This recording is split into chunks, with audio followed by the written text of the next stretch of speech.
काना में अगवा की वारदात होती है और उसका जो सराग है वो गुजरात के इलाका कुंजावर पर जाकर रुकता है। सुप्रीडेंट जेल से रिटायर्ड हुआ है, उस पर ये जहाँ पे उसका खुरा निकलता है। शातिर मुलजम है, उसका मकतूल से 2 साल सोशल मीडिया से ताल्लुक बना, जो कि जिस्मानी ताल्लुक तक। इसको जब इंटरोगेट किया तो बड़े अफसोसनाक हक़ाइक़ सामने आए। रात के अंधेरे में इसको 3 फायर मारे। इस मगवी के खून आलूद कपड़े थे, उसको इसने जला दिया था। इन्वेस्टिगेशन टीम ने बड़ी जांफेशानी से काम किया, मुलजिम को गिरफ्तार किया। उसका प्लान यही था कि ये डेड बॉडी गल सड़ जाएगी और वो तमाम सबूत मिट जाएंगे। बिस्मिल्लाहिर्रहमानिर्रहीम, मैं हूँ आमिर राना, आप देखें कैपिटल टीवी।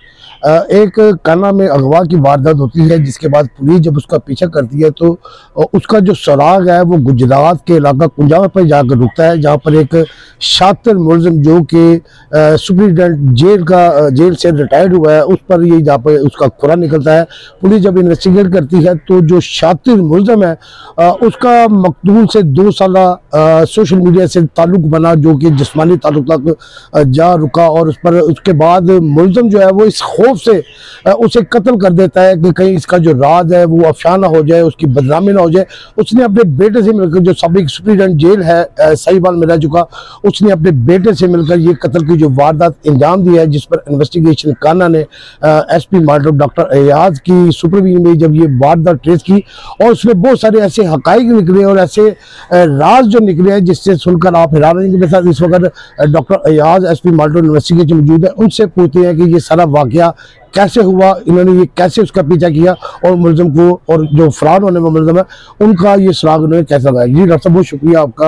ये बहुत बड़ी वारदात है, एक 23-24 साल नौजवान को बेदर्दी से कत्ल कर दिया जाता है। उसके पहले अगवा की FIR होती है, बाद में पता चलता है जब उसको ट्रेस करते हैं आपके IO जो है, तो वो जो खुरा है वो गुजरात में जाकर निकलता है, नौजवान को बेदर्दी से कत्ल कर दिया जाता है।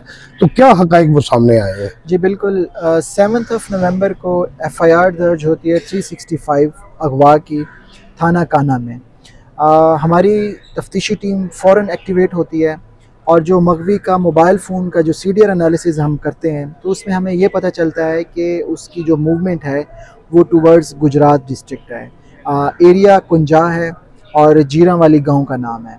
तो वहाँ पे जब हमारी तफ्तीशी टीम पहुँची तो हालात यूँ मालूम हुए कि वहाँ पे अरशद बड़ाइच नामी एक शख्स है। 4 और 5 नवंबर की दरमियानी शब ये मगवी उसके यहाँ ठहरा है। सो स्टिल हम क्लूलेस थे कि आया वो मगवी गया किधर है, वो मिसिंग जो था। तो हमने अरशद की जब तलाश की तो वो मफरूर हो चुका था। तो हमने लोकल जो पुलिस थी वहाँ पे CCD गुजरात जी, उनकी हमें बड़ी हेल्प मिली और हम दोनों ने मिल के हमें ये पता चला कि अरशद बड़ाइच ने वीज़ा लगवाया हुआ है आज़रबाईजान का और वो बैरून मुल्क फ़रार होने के कोशिश कर रहा है। तो हमारी टीम फैसलाबाद एयरपोर्ट पहुंची और वहां से हमने इसको अरेस्ट किया और इसको जब इंटरोगेट किया तो बड़े अफसोसनाक हक़ाइक़ सामने आए। इसने इस नौजवान को अपने पास बुलाया और वहाँ पे रात के अंधेरे में इसको 3 फायर मारे इसने। वो 3 खौल हमने पुलिस के कब्ज़े में ले लिए हैं। फिर हमें उस डेड बॉडी का नहीं पता चल रहा था कि उसने कहाँ पे छुपा रखी है।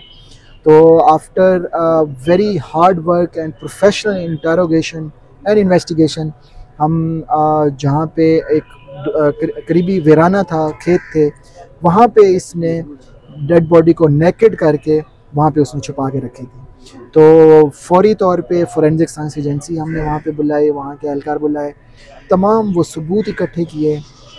इसने जो मगवी के खून आलूद कपड़े थे उसको इसने जला दिया था। वो हमने राख जो है वो हमने ली। यहाँ पे एक इसकी मक्कारी का, यहाँ पे एक मैं ये बात बताता चलूँ कि इसने मगवी का जो मोबाइल फ़ोन था उसको इसने एक बस में रख दिया और उसकी बैटरी जाके जेहलम के इलाके में बंद हुई।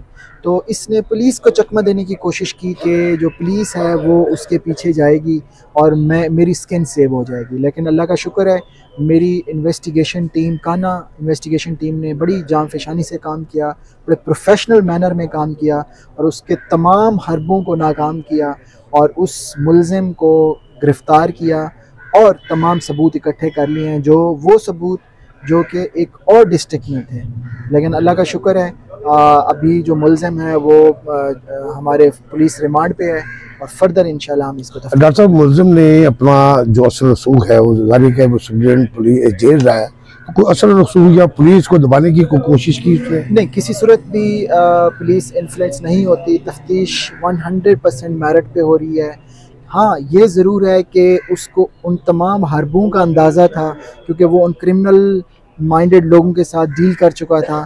जैसे मैंने आपको बताया, मोबाइल फ़ोन को उसने डिट्रैक करने की कोशिश पूरा की, ड्रामाई तरीके से उसने जो मगवी के जो कपड़े थे उसको जलाने की कोशिश की कि एविडेंस और सबूत जो है मैं मिटा दूं।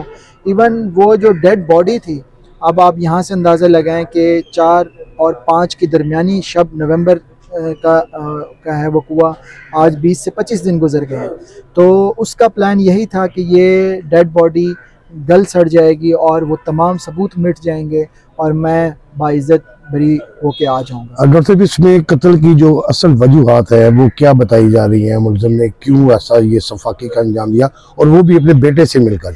इस एस्पेक्ट को हम प्रोब कर रहे हैं। सरे दस्त जो चीज़ें सामने आई हैं वो यही आई हैं कि मुलजिम और मगवी का पिछले 2 साल से तकरीबन आपस में सोशल मीडिया पे इनका रिलेशनशिप था, और मुलजिम को इस बात का अंदेशा था कि कहीं हमारे इन इमोशनल रिलेशनशिप की जो बाज़ गश्त है वो कहीं बाहर ना चले। ये फिजिकली भी इनके इस चीज़ को still yet to be supported with evidence. अभी तक, जैसे मैंने आपको कहा है कि आज उसका पहला दिन है, हमने उसका रिमांड लेना है, तो ये तमाम फिर जो आगे फर्दर जैसे सबूत आएंगे हम अपनी। मुलजिम की उम्र कितनी है? मुलजिम की उम्र 60 ईयर्स है और जो मकतूल की उम्र है वो 32 ईयर्स। बहुत शुक्रिया आपका, आपने वक़्त दिया। एक ऐसा अंधा कत्ल जो कि इन्वेस्टिगेशन काना ने बहुत जल्द इसको ट्रेस कर लिया। मुलज़म को गिरफ्तार करते हुए तमाम के तमाम जो एविडेंस है जो वो मिटाने की कोशिश कर रहा था पूरे ड्रामाई अंदाज में। इन्वेस्टिगेशन काना ने एसपी माल्टोन डॉक्टर रियाज से मिलकर ये तमाम के तमाम जो मुहरक़ात है वो उन्होंने गिरफ्त में लिए, तमाम शवाहिद उन्होंने गिरफ्त में लिए और इस केस को ट्रेस करते हुए ये साबित कर दिया कि मुलजिम चाहे जितना भी चालाक हो, कानून के हाथ लंबे होते हैं, ना तो कत्ल छुप सकता है, बल्कि कोई भी ऐसा जुर्म जो वो कोई मुलजिम करता है ना छुप सकता है, और कानून जो है वो उसको अंजाम तक पहुँचाएगा। बहुत शुक्रिया।